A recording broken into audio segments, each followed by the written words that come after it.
লক্ষ্মী পুজোর আগে জমে উঠেছে জলপাইগুড়ি বাজার। ডুয়ার্সে বন্যায় চিন্তিত বহু পরিবার। সোমবার সকাল থেকেই জলপাইগুড়ি শহরের লক্ষ্মী পুজোকে ঘিরে বাজারে ব্যাপক ভিড় দেখা গেছে। পুজোর কেনাকাটায় জমে উঠেছে বাজার এলাকা, ব্যস্ত বিক্রেতা ও ক্রেতারা। যদিও ডুয়ার্সে রাতভর টানা বৃষ্টির ফলে একাধিক এলাকায় বন্যা পরিস্থিতির সৃষ্টি হয়েছে। বহু বাড়ি জলের তলায়, ফলে কয়েকটি পরিবার এই দুর্গাপুজো ঠিকভাবে পালন করতে পারবেন না। এই নিয়ে চিন্তিত এলাকার মানুষজন। ক্ষুদ্র ব্যবসায়ীদের কেউ কেউ জানান, ঈশ্বরের কাছে প্রার্থনা করি দ্রুতই পরিস্থিতি স্বাভাবিক হোক, যাতে সবাই লক্ষ্মী পুজোয় মেতে উঠতে পারেন। মা দুর্গার আশীর্বাদে যেন আর এমন প্রাকৃতিক বিপর্যয় না হয়।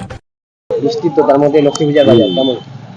বাজার এমনি ভালোই আছে, মোটামুটি খারাপ না, কিন্তু যে চারিদিকে যে বন্যার পরিস্থিতি, সেই পরিস্থিতির জন্য খুবই খারাপ লাগতেছে। আমাদের বাড়ি পিডাব্লিউডি তিস্তা ব্রিজের ওই পারে দমনের মোড়ে, ওখানে অনেক লোক বৃষ্টির জন্য মানে বন্যার জন্য পূজাই করতে পারতেছে না।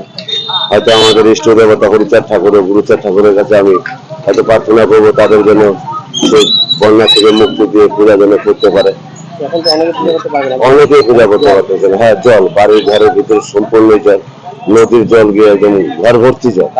হ্যাঁ, কাদাতে পূজা করতে পারে। হ্যাঁ, কিছুটা নেমেছে জল, কিন্তু সেই জলের আজ এখনো আছে। কালকে সকালের থেকে মোটামুটি বন্যা। আমি কুশিয়ার নিয়ে আসছি। আমার নাম স্বপন করবো। আমি তো আজকে বাজার কমে আছে, 25 টাকা 30 টাকা বিক্রি করতেছি। এটা দিন বাজার, বীজের উপরে। হ্যাঁ, ব্রিজের উপরে আছে। হ্যাঁ, কি বাজার কেন?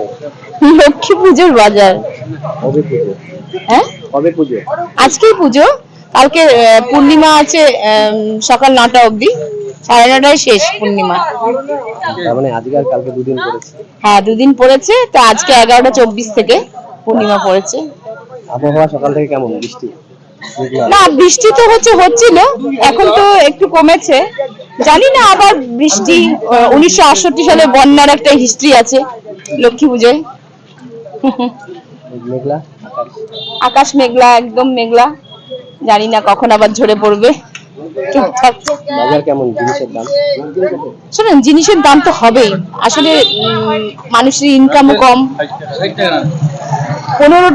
15 টাকা হলে পরে ওরা খুচরা দিতে পারে না, সেই জন্য 20 টাকায় আমি দিয়েছি একজনকে, আবারও দিচ্ছি, মানে এরকমই আর কি। 50 টাকা।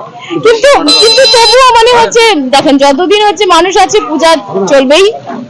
সব এই সমস্ত প্রাকৃতিক দুর্যোগ এগুলো তো আসতেই থাকবে, কিন্তু এটা হঠাৎ করে মানে এই দুর্যোগটা এসেছে। যদিও আগে থেকে আবহাওয়া দপ্তরের কাছ থেকে আমরা হচ্ছে নোটিফিকেশন পেয়েছি, কিন্তু পুজোর বাজারও ভালো। মানে আমরা পুজো আমরা করবোই, আমরা, এটা বাঙালির চিরন্তন আবেগ।